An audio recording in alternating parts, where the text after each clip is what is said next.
yummy! मैं आपको क्यों बोलता हूँ कि आपको लाइफ के गोल्स लिखने चाहिए और अपनी प्रोग्रेस लिखनी चाहिए। एक रिसर्च कहती है, इस रिसर्च का पीडीएफ फाइल का लिंक मैं डिस्क्रिप्शन में डाल दूंगा, आप उसको पढ़ सकते हो। इसमें लिखा है कि वो जो गोल्स लिखते हैं, जर्नलिंग करते हैं, प्रोग्रेस रिपोर्ट भी लिखते हैं, यानी क्या पा लिया और क्या पाना है दोनों लिखते हैं, वो लोग ज्यादा हासिल कर जाते हैं उनसे जो नहीं करते ये सब, जो इन सब चीजों को फालतू समझते हैं।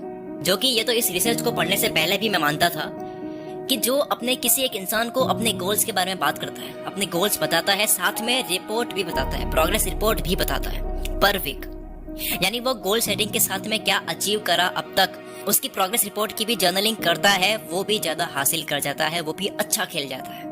कहते हैं ना कि जो बुक रीडिंग करते हैं और ये सब जो लिखते हैं, ये जो टास्क लिखते हैं, केवल वही लोग इसकी मीनिंग समझ सकते हैं। लिखने से जिस तरीके से आप अपनी जिंदगी को ट्रैक कर सकते हो उतना आप सोचकर भी नहीं कर सकते हैं। जब तक थॉट्स को वर्ड्स में बदलकर उन वर्ड्स को नजरों के सामने नहीं रखोगे तब तक आप अच्छे से ट्रैक करके और अच्छे से और क्लियर तरीके से नहीं सोच सकते।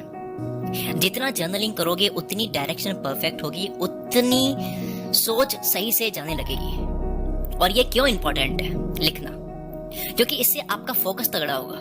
पिछली वीडियो में मैंने बताया था कि फोकस तगड़ा होना क्यों जरूरी है। रास्ते की रुकावटों में परेशान होना और सक्सेस में रिलैक्स होना, ये दोनों नहीं होता है जब फोकस तगड़ा होता है। जिसका फोकस तगड़ा होगा वो ना रुकावटों से रुकेगा ना सक्सेस में रिलैक्स होगा। तो तगड़ा फोकस होता है राइटिंग से, लिखने से, जर्नलिंग से। क्या आपके साथ में ऐसा होता है कि आपके दिमाग में कोई आइडिया आया, उस पर काम करना आपने शुरू भी कर दिया, फिर इसके 101% चांसेस होते हैं कि दूसरा आइडिया फिर से दिमाग में आएगा, वो उससे अच्छा लगेगा कि यार ये बड़ा अच्छा आइडिया है, इसको पहले करते हैं। फिर उसको करने लग जाएगा, फिर से एक और आइडिया आएगा, वो और अच्छा लगेगा।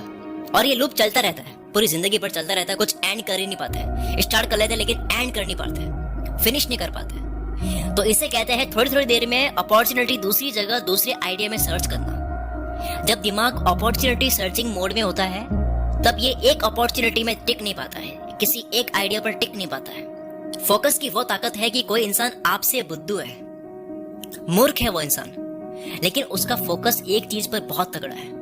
और आपका फोकस नहीं है लेकिन आपका एक्सपीरियंस अच्छा है, आपका आइडिया अच्छा है, आपके पास पैसे है, सब कुछ है, लेकिन वो मूर्ख इंसान फोकस के साथ में आपको पेल देगा, आपको हरा देगा। ये कैसे पता करे कि आपका फोकस तगड़ा है?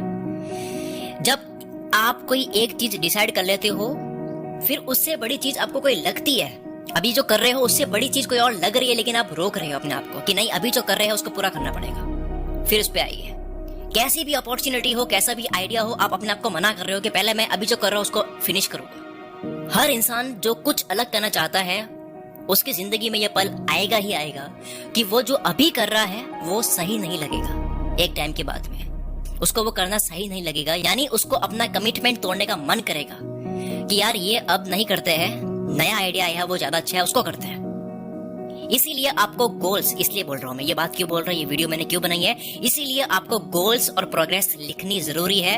इस अलग अलग जगह कूद रहे दिमागी बंदर को एक जगह लगाने के लिए, ये बंदर की तरह भागता है दिमाग यहाँ वहां, उसको एक जगह लगाने के लिए आपको पेपर वर्क करना होगा, आपको जर्नलिंग करनी होगी, आपको क्या पाना है, क्या पा लिया वो लिखना होगा।